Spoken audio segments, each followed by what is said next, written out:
It's interesting now about crypto. I don't consider crypto Bitcoin or Ethereum. Okay. Yes, they were the pioneering assets, but I'm considering crypto as the 12th sector of the S&P.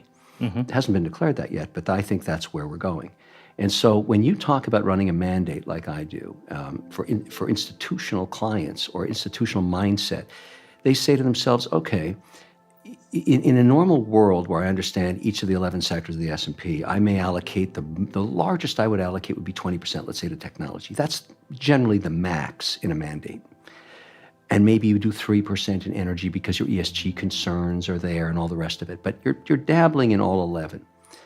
I'm now dabbling in crypto as if it was the 12th. So that means I don't need a mandate to do that. I'm doing that because I'm able to get my compliance department to agree on certain coins, tokens, assets, but they have no interest in just buying Bitcoin.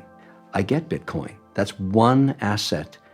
It's just like when you say, I'm going to have 20% in tech. There's 1,000 companies to choose from to build that position. So for me now to actually get into crypto, I need multiple positions because I'm mandated to have diversification. So yeah, I own Bitcoin. Yes, I have some Ethereum. I have some Litecoin. I have some USDC, but there's much more coming. And I'm at 3% right now, waiting in a mandate. That's not a lot. I'm on my way to 7% by year end. That's a lot. And that's starting to be where I consider myself a participant in this market. But I'm having to do it different than maybe you or Pomp or a lot of the guys that were pioneers.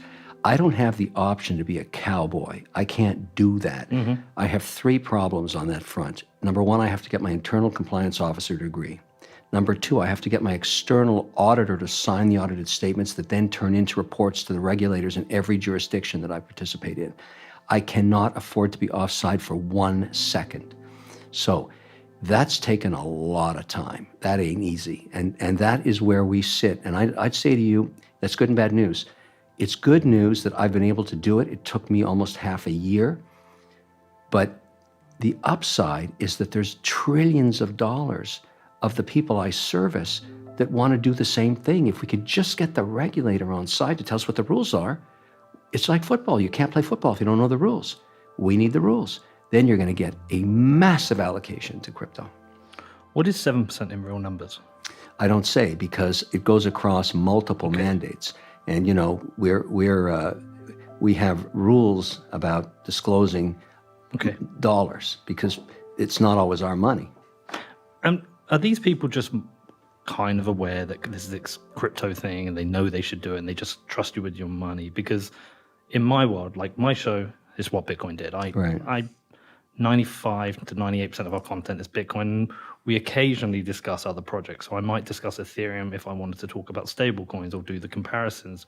But in my world, Bitcoin is very different from crypto. I actually consider them two different things. All they share is the fact that they both use a blockchain and cryptography. Yeah. But what they are trying to achieve, for me, are very, very different things. So is there just this wider desire for people to invest in crypto and they don't really care what it is, and it's for you to decide the investments? No, when it comes to crypto, because of the compliant and the regulations and where we're at, I don't put other people's money into crypto mandates. I'm very fortunate to have my own operating companies, multiple operating companies that I control in the case where this crypto is 100% control.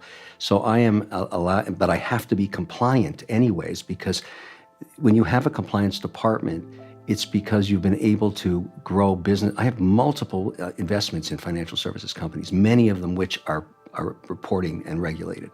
So I can't be offside.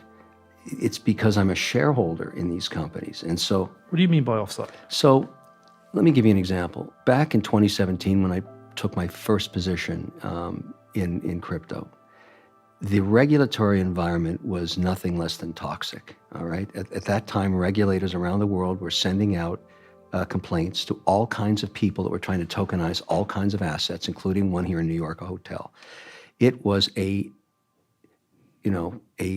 poop show. And you can say a shit show. Yeah, it was, and you just can't get involved in that when you're reporting and being compliant in many other jurisdictions. And so that at that point, I was just, my own compliance department said, you got to stop talking about this stuff. You got to stay away from this stuff. This is just an environment that is brutal. Over time, in particularly the last 24 months, you've seen Switzerland, Germany, France, England, Canada, a jurisdiction that cooperates with regulators in the US in total harmony, launch ETFs with their primary asset being Ethereum and Bitcoin. So the tonality of that regulatory environment has changed dramatically.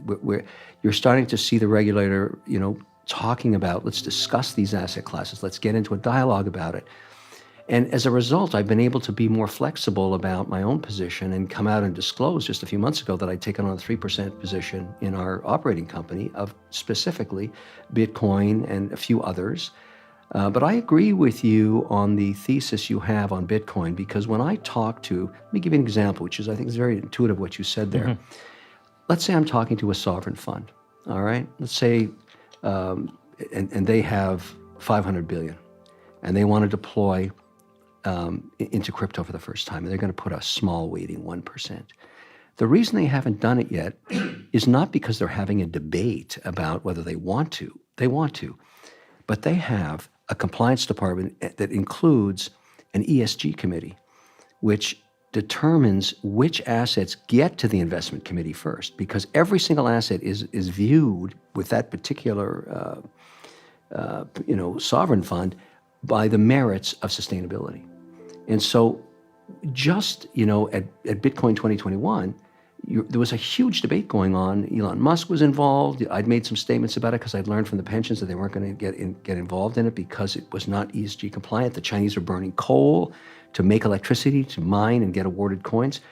That was a nightmare. And so the reason Bitcoin is still not yet an institutional product is we have not got around this issue of sustainability.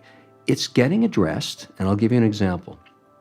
This is a shout out to a company I am a shareholder in, Hut 8, all right? Jamie Leverton. Yeah, she's great. She is great. I met her through a real estate transaction, and we started having a discussion like you and I are right now about ESG. She said, look, I'm ESG compliant.